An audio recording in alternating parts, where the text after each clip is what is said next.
Hello everyone, and welcome to another episode of Basic Aquariums. I couldn't remember who I was then. Yeah, so I just thought I'd do a nice video for the beginning. I moved, as you may or may not know, I moved all the cories into here, and they're actually really doing well. They like all the room and all the gunk on the bottom, and it should get rid of a lot of these snails. Well, not get rid of, but you know what I mean. And all the baby swords that were in here are starting to grow. And the pothos is, I had a tiny pothos plant and I've been spreading it around and it's going crazy, which is good. You can see the roots and you can see the silver mollies. I've already fed them, so that's a bit cruel just doing that, but yeah. Oh, there's a sponge filter in the back of that. Just might come in relevant later. What have we got in here? Yeah, this is my dump tank, affectionately known as the dump tank. It's not a dump tank, it's got a nice big Fluval 3 in there.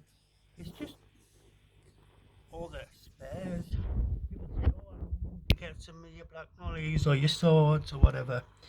So, you know, it's a bit of a grow out tub. It's full of swords and mollies and endlers. And then here is this has only got the Aspidoras, and there's another baby generation growing. So that's good. So there's at least 3 generations of Aspidoras in here. And I'm not harvesting the eggs out, so that's good. The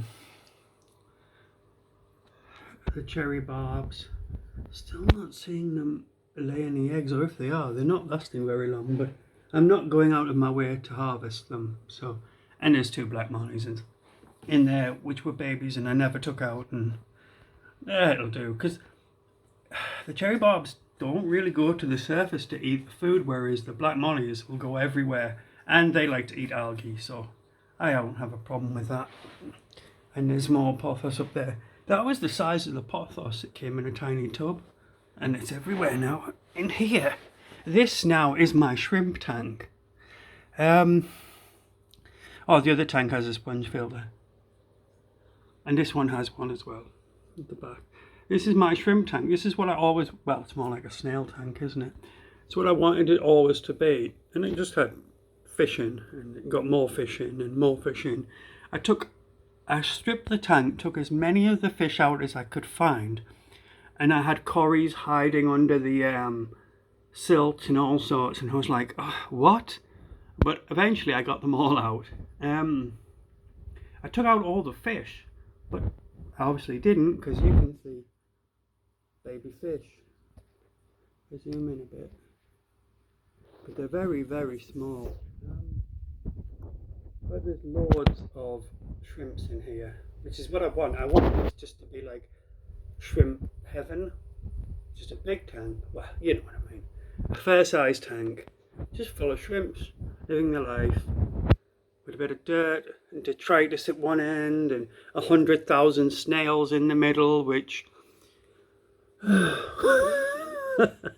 yeah, I like snails, don't get me wrong, but yeah, that's too much feeding. Well, it's not too much feeding. When you've got thousands of babies and big fish, you're going to end up with lots of leftovers. I'm trying to make sure the shrimps get some, but now that it's empty and it's just got shrimps in, there's some very nice shrimps in here. I can monitor easier what I'm putting in, and there's plenty of food in there for now for the shrimps. You know what I mean? There's plenty of, what's the word? I can't remember. Anyway, the microbacteria, microfilms, whatever. You know what I mean. The food that they eat. There's loads of it in there now. So the shrimps are living their best life now, which is what I wanted them to do. So I'm really happy with this, and there's a lot of shrimps in here. I originally bought 20 culls, and that's why you'll see like cherry reds or whatever. They're all Neocaridina. Well, they should be, but they're culls, so they might not be, but I think they are. So you'll see reds, you'll see like tiger stripe ones, and 1,000 snails. but they don't bother the shrimps, and the shrimps, I've seen some shrimps sit on their back like that and just sit on the back and get a free ride. I'm like, surely it'd be faster for you to swim than sit on the back of a snail. But yeah, so there's shrimps everywhere, and I'm really liking this tank. Yeah, I suppose I could do something with it. I keep thinking, should I take the spawning mops out? Or maybe take some of the silt out, the detritus at the bottom. I could, but it's not hurting the shrimps at the moment. They like to... That's not a picture of a shrimp, you idiot. Yeah, they like to just sift through it, so I might leave it in for a bit, but after a while I'll probably take it out once they've had their...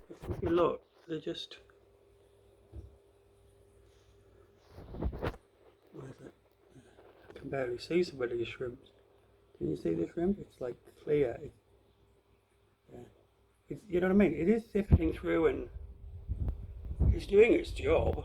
So yeah, I think there's plenty of food in there for the shrimps for now. So I'll have a few days of them not having any extra put in, and that should be fine. And I'll have to get a lot of the snails out. I don't kill the snails, by the way. I put them in the dump tank. The dump tank. You know what I mean? The tub where all the others are. So, you know, the snails will keep that tank clean, and the powerful filter, plenty of flow, and they like to swim in it. Like the fish like to swim against the flow, and just things like that. Now, it appears that the world is coming to an end. Well, the fish thing world. There's all this conversation at the moment about dirty tanks and no filter and water changes. Now, I've just been watching The Joy of Fish Keeping, the guy that keeps all those beautiful discus. Oh my god, those discus are gorgeous, aren't they? I'd never keep discus. I'm not saying I would never, obviously. But I'd need a nice big tank and plenty of room, and yeah, I think yeah, and he did a live talk with some other fish people, and yeah, people have strong opinions. As I like to say, if someone asks me for advice, I say, oh yeah, you should do water changes every week, and yeah, about a third of your tank, a couple of inches. Yeah, and make sure you keep it clean your filters, blah blah. I wouldn't obviously say blah blah to them. I'd give them a proper, you know, basic information. Now, if you ask me, what do I do?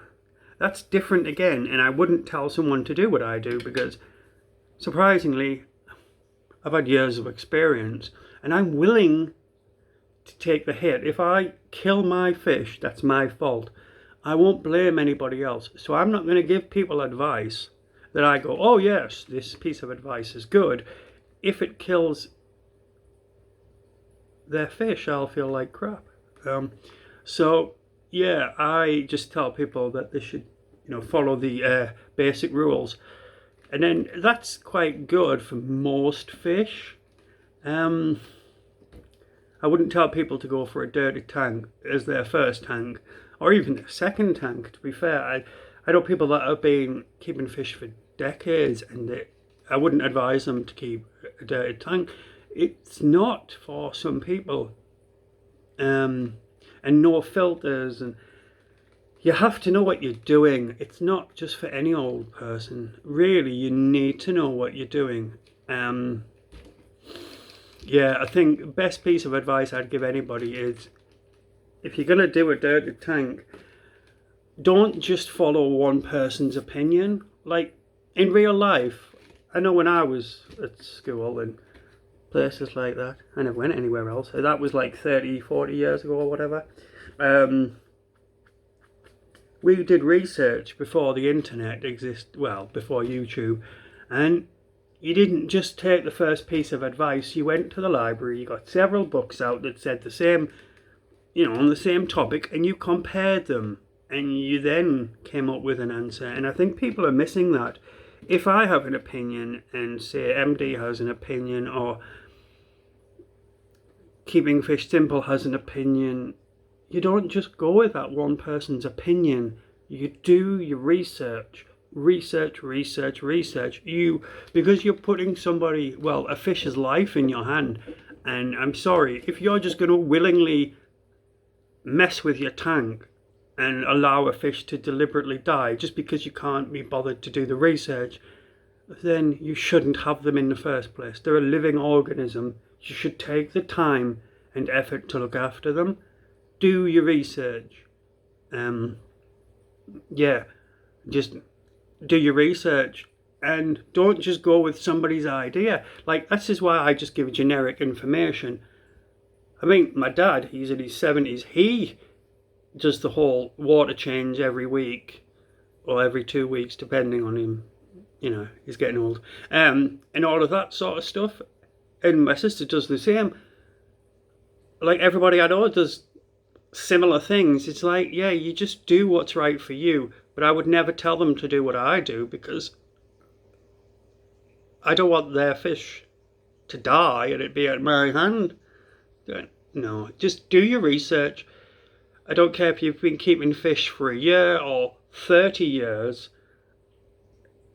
You're in no position to, like, say your method is better than anybody else's. And because if this is not a dig at anyone, it's not. It's just like, if someone asks for advice, you give them basic advice.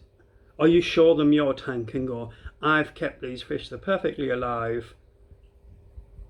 But I wouldn't suggest that. If anybody asked me, I've been keeping fish for decades, and I would never tell someone something that I wouldn't.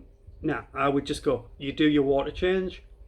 Then after you've learned about fish and you understand your fish, some fish are beautiful, but I can't keep them because I just can't keep them. And other fish need specific parameters. Like, most of my fish are quite generic. They're not complicated to keep.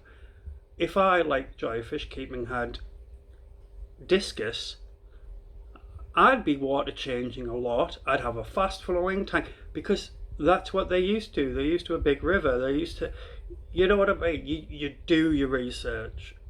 And you just do your research. That's all I'm going to say. Don't listen to one person. Don't even listen to me. Listen to multiple people. You should always do your research. Or be willing to suffer the consequences.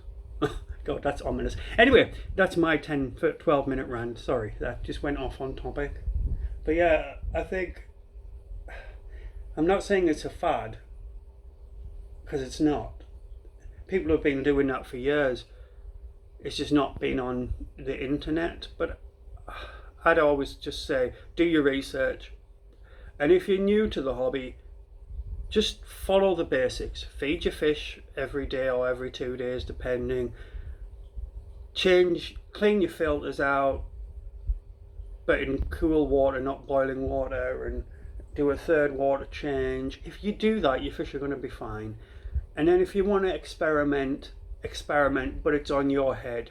Do your research first. Anyway, that's my, I don't know why I'm having anything to say. I'm a nobody. But anyway, that's it from me. You all have a good New Year, and at least it's on record what I think. All right, bye.